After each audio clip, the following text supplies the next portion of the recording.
The gentleman from Ohio rise. Mr. Speaker, I move to suspend the rules and pass the bill H.R. 2565 without Clerk amendment. will report the title of the bill. H.R. 2565, a bill to provide for the termination of employment of employees of the Internal Revenue Service who take certain official actions for political purposes.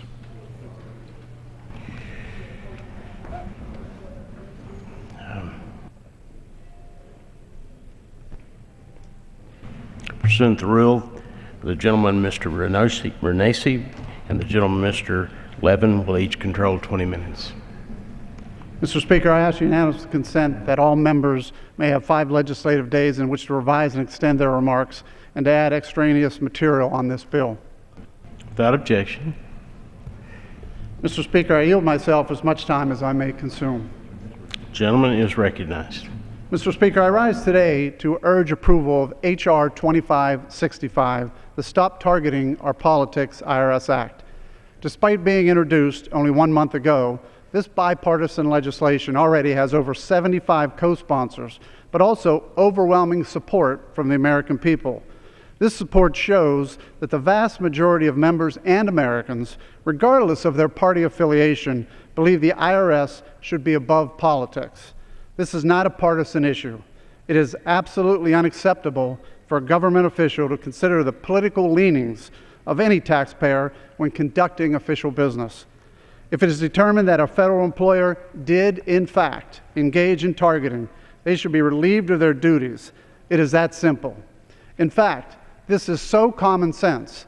In 1998, Congress enacted the IRS Restructuring and Reform Act by a vote of 402 to 8. That legislation sought to bring accountability to the IRS by allowing for immediate termination of IRS employees who engaged in the so-called 10 deadly sins against taxpayers. A large percentage of the members here in this chamber today supported those reforms back then. Unfortunately, while the legislation covers many offenses, it did not include political targeting. I have no doubt this was a simple oversight. I cannot imagine any member would support a process for removing an employee for bad behavior, but somehow not consider political targeting to be bad enough. This is exactly what my legislation would do. It would specifically spell out that any IRS employee, regardless of political affiliation, who targeted a taxpayer for political purposes could be immediately relieved of their duties. This legislation does not change any of the procedures for removing an IRS employee. It simply adds political targeting to the list of 10 deadly sins already in existence. Any statements to the contrary are simply not true. Some have said this bill is not needed because the current investigation is still going on. This legislation does not in any way impact the current investigation.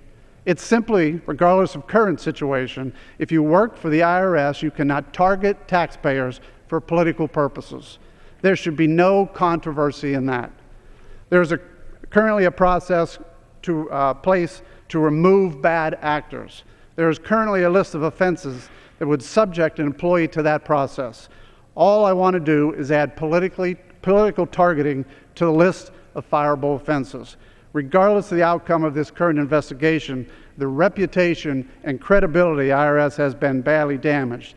The IRS needs this legislation, the entire federal government needs this legislation, and most importantly, the American people need this legislation. They need to know that they will not be targeted by their government for political purposes. They need to know that those who are entrusted with the vast power of this federal government are going to be act in a responsible and professional manner or be held accountable if they do not. I urge all members to support this legislation. Thank you, Mr. Speaker. I reserve the balance of my time. Gentleman reserves his time. Gentleman from Michigan is recognized. Thank you very much. I yield myself such time as I shall consume. Gentleman's recognized. Let me spend a few minutes, if I might, discussing the context of this legislation and a bit of what's in it. The 1998 Act, as mentioned here, enacted a list of 10, quotes, acts or omissions, end of quotes, for which IRS employees face mandatory firing. This bill would amend the 10th Act or omission to expand existing grounds for termination to include political motivation. We all agree that IRS employees should not act with a political purpose. We all passionately believe that. But I wanted to be clear because of the environment in which this bill is being considered. There is absolutely no evidence that any IRS employees acted with political motivation in the matter under investigation. The Inspector General reviewed and concluded, and I quote, that there was no indication that pulling these selected applications was politically motivated, end of quotes. The Inspector General has come before Congress repeatedly and testified numerous times that he has found no evidence of political motivation. At the very first hearing on this matter that was held in mid-May, the Inspector General was asked if he found any evidence of political motivation in the selection of the tax exemption applications. He answered, and I quote, "We did not, sir," end of quotes. When questioned by my colleague on the Ways and Means Committee, Mr. McDermott, whether he stands behind the assertion that, in quotes, no one acted out of malice or political motivation, the Inspector General answered, and I quote, "We have no evidence at this time to contradict that assertion, sir," end of quotes. When my colleague on the Ways and Means Committee, Mr. Becerra, asked him if it is correct that he did not find any evidence of political motivation here, the Inspector General replied, and I quote, "That is correct, sir," end of quotes. In addition, and I want to emphasize this, staff from the Ways and Means Committee and the government oversight committees of this House have interviewed 17 IRS employees directly involved in this matter under oath, and none of these employees have suggested that the IRS actions were either politically motivated or the result of influence by any individual or organization outside of the IRS. Finally, as I mentioned earlier, the IG asked his investigative arm to review 5,500 emails. The head of investigation concluded this, and I quote, "The emails indicated the organizations needed to be pulled because the IRS employees were not sure how to process them, not because they wanted to stall or hinder the application. There was no indication that pulling these applications was politically motivated. The email traffic indicated there were unclear processing directions, and the group wanted to make sure they had guidance on processing the applications, so they pulled them." So, that's end of quotes. So it's clear that there's no evidence of political motivation by the IRS under investigation now. Indeed, there has been too much political motivation in this entire effort by Republicans. I want to say just a few words about what's in the bill, and you, the gentleman from Ohio, and I have discussed this. The majority did not follow regular order. This bill did not come before the Ways and Means Committee. It did not essentially be considered either at the subcommittee level, I believe, or the full committee level. So the Republican majority, in my judgment, did not carefully draft their bill to ensure that it was consistent with the current statute. If it had done so, there might have been improvement to this legislation and added the language willful failure as it appears under 4 of the other acts and omissions. I think this bill will go to the Senate, as it should. I hope if it considers it, it will take up this issue of whether or not there should be a willful requirement in terms of this conduct, because we're talking about the ability administratively to discharge an employee. And I think if there's political motivation on their part, action should be taken. I think it's also important that we understand that there had to be some willfulness in that action. I now reserve the balance of my time. Gentleman reserves the balance of time. Gentleman from Ohio is recognized. Thank you, Mr. Speaker. Well, I'd like to start by saying that this bill has nothing to do with the current investigation. It's really about installing public confidence back when it comes to the IRS. But also like to say that this bill makes no changes to the current process or procedures for removing an IRS employee. It would simply add politically targeting to the list of offenses listed in current law.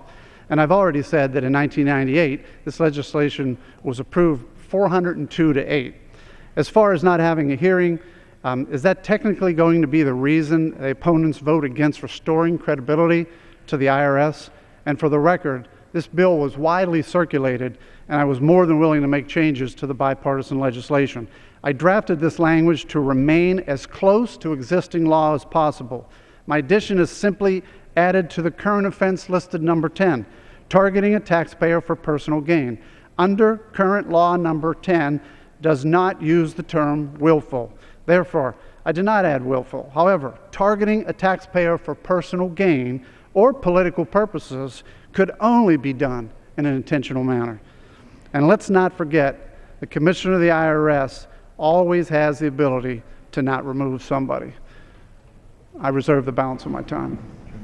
The gentleman reserves. The gentleman from Michigan. It's now my pleasure to yield 3 minutes to the distinguished gentleman from New York, a member of our committee and the vice chair of our caucus, Mr. Crowley of the great state of New York. The gentleman from New York is recognized for 3 minutes. I thank my friend and colleague and ranking member of our committee on Ways and Means for yielding me this time. And I do appreciate, and I don't want to call to question the motivation of how this bill came to the floor, but I find it hard to believe that we're here on this particular issue dealing with individuals who work at the IRS and what would be deemed as a fireable offense and somehow not be related to the ongoing investigation into the IRS and the political motivations behind not the gentleman, but my Republican colleagues as a whole, in bringing this bill to the floor without a hearing in committee. It just happened to fall onto the floor this afternoon and has no tangential connection to what's happening. It's just, I find a little bit difficult to believe. But Mr. Speaker, I rise in opposition to this bill because it's not an attempt at better governance, but rather it is a solution in search of a problem. In the months of investigations into the IRS targeting of nonprofits, here is what we found without a doubt. Progressive groups were targeted alongside Tea Party affiliations. There was no interference or coordination in the targeting scandal by anyone at the White House or at the Department of the Treasury. No IRS agents have ever been cited or even been accused of forcing their own personal political ideology onto the process of granting nonprofit status. In fact, the person who was in charge of the IRS nonprofit office in Cincinnati self-identifies as a conservative Republican. Those are all facts. So this bill is a solution in search of a problem. But still, Mr. Speaker, I recognize the sensitive powers at the fingertips of IRS employees, and I would be open to looking into whether we should add something like this as a fireable offense. But the Committee on Ways and Means, as I said before, held no hearings on this bill. We've had many hearings of testimony on the issue of the IRS, but not on this specific bill. It was never considered in committee. It was drafted at the last minute to fulfill, in my opinion, the Republican Party desire to say how awful government is. What better way to do it than to use the IRS. And when you govern like that, these are the kinds of bills we get on the floor. But worst, I believe this is just a ploy being used to cover up the facts surrounding this IRS problem. And I believe it actually harms our ability to address the real management issues at the IRS that were the basis of the problem to begin with. So once again, Mr. Speaker, with all due respect, bills just don't fall out of the sky and land on the floor of the House without a hearing in committee. Can I have just 15 additional seconds? No, minute. Bills recognized just for an additional don't fall out of the sky, Mr. Speaker. They don't. They're here to meet a purpose. The purpose was to evade the committee process in the regular order and to bring this bill here before we break for the summer recess, before the last week in Congress before the summer recess, for a political purpose. I've stated it. It's not worth restating again, but I do suggest that the notion or idea that this bill is on the floor has nothing to do with the ongoing investigation, in my opinion, very hard to believe. And with that, I yield back the balance. The gentleman yields back. The gentleman from Ohio. Thank you, Mr. Speaker. And I hope the American people are listening to this debate, because the American people are the ones that have the right. They have the right to know that they're not going to be targeted, whether they're conservative, liberal, whatever organization they are. And that's what this bill is about. It's about the American people. In regards to bringing up in a hearing, it's interesting because I think my colleagues were at the hearing where I actually asked the commissioner what he thought about political targeting being added, and he indicated he wasn't sure if it was in there, but thought it was a good idea. So even the acting commissioner made that comment that this was an issue that should be considered. This is about the American people. This is about restoring confidence, not only in the American people, but in the IRS. As an employer for over 28 years, I wanted to make sure all of my employees felt the integrity, and when there was a concern, we had issues with fixing that problem. This is about fixing a problem for the American people. I hope the American people continue to listen to this debate, because this is one that I know the American people is behind, and I reserve the balance of my time. The gentleman reserves. The gentleman from Michigan. Is the gentleman from Ohio ready to close? I am. I yield myself the balance of my time. The gentleman is recognized. There's no question there should be no political motivation. So far, there's been no evidence there was any. This bill is being brought up in a context. It's outlined in the Republican playbook, and that is go home and essentially go after the government. I think we should make sure in Washington that we act so the government acts on our behalf.